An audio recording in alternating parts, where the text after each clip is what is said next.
In this video, we're sharing 5 more scroll saw projects, and all of these have a surfing theme. As you can see on screen, we start off as we normally do by marking the projects out. So in this example, we're using carbon paper to transfer the drawing onto the wood itself. The woods that we selected, some of our favourites. We like nice colours and contrast, that sort of thing. So I've chosen some beautiful Spanish juniper that we've managed to reclaim from La Mancha. I've also had some laburnum, some mahogany as well. I like mahogany because it's that darker colour, so you get that nice contrast. The other wood we've used is some oak, and I like putting oak and mahogany together because they got interesting grains and you get a nice contrast. So now we've marked our projects out, as we always do, we start off by drilling out those pilot holes. Those pilot holes will be used to feed the scroll saw blade into and to do all of our pierce work.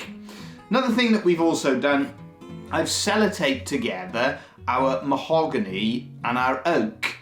And this is because we're cutting out the pierce work, and by sticking them together, it allows you to cut out the pierce work of the 2 different colours, the 2 layers at the same time. And as long as your blade is in nice and straight, you will cut it out nice and even, and it will be the same on both the top layer and the bottom layer. The reason we're doing this then is our first project is a surfer riding the wave. And I thought it would be nice to have a contrast between the colour of the surfer and the colour of the wave.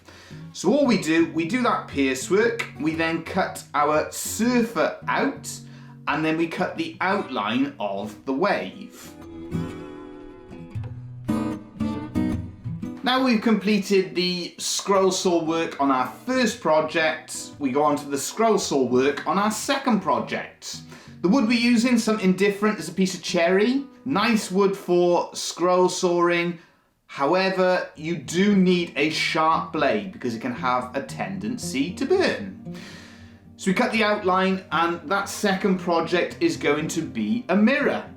So we've completed the cutting out of our second project. Straight on to our third project, working in a beautiful piece of juniper, and we cut that outline.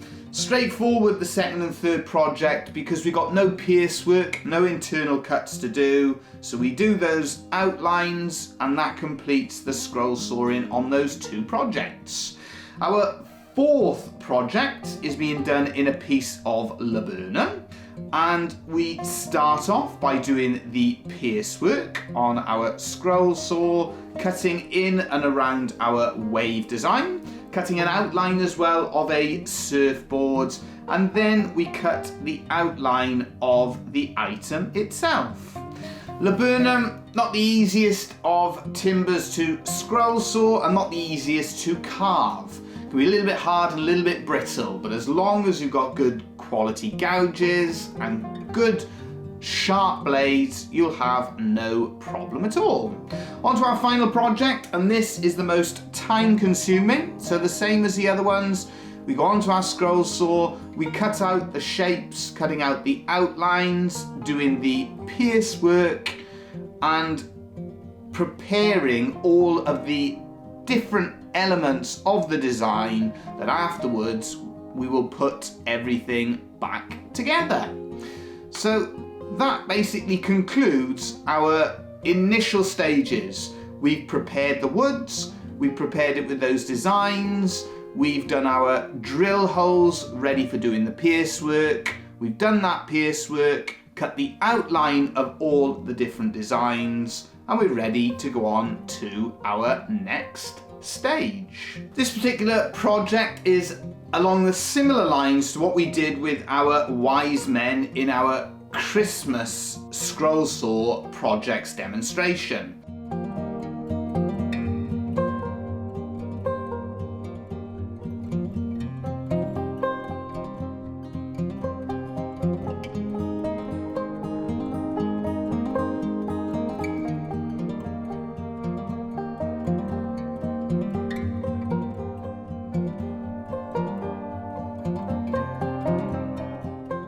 and it's basically using negative space.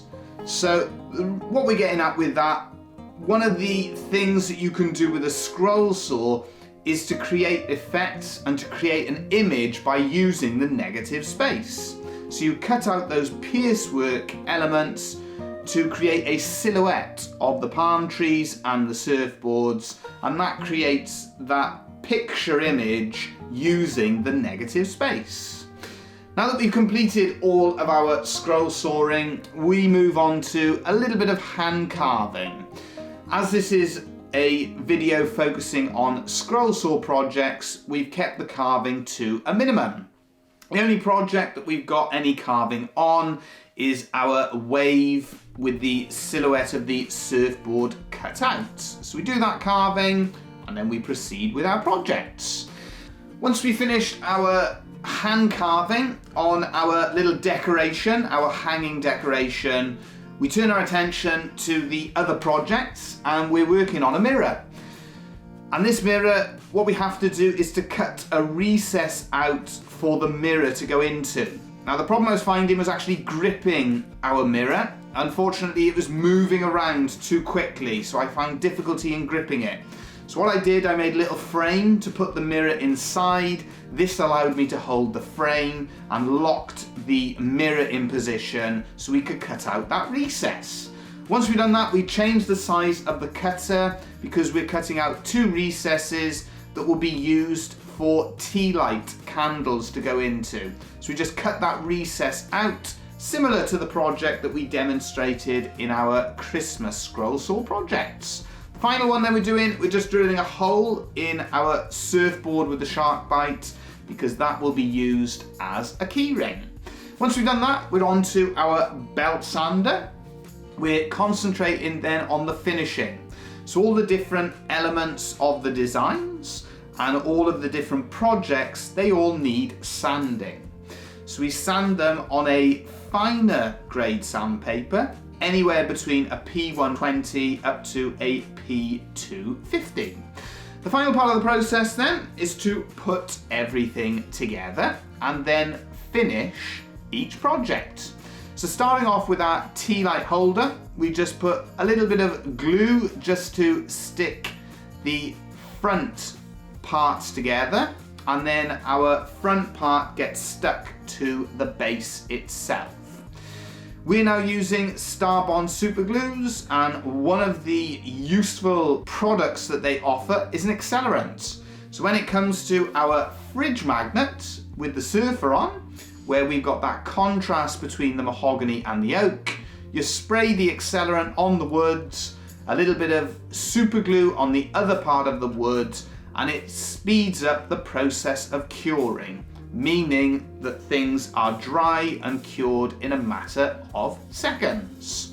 So once everything's glued together, we then shellac our products, adding 3 coats of shellac sanding sealer, as we always do. A finishing coat then of linseed oil mixed with beeswax. Final part of the process then is to stick the magnet to the back of our fridge magnets. So there you go, those are our 5 surf themed projects. Let us know in the comment section which one of those is your favourite and which one do you plan on having a go at making yourself.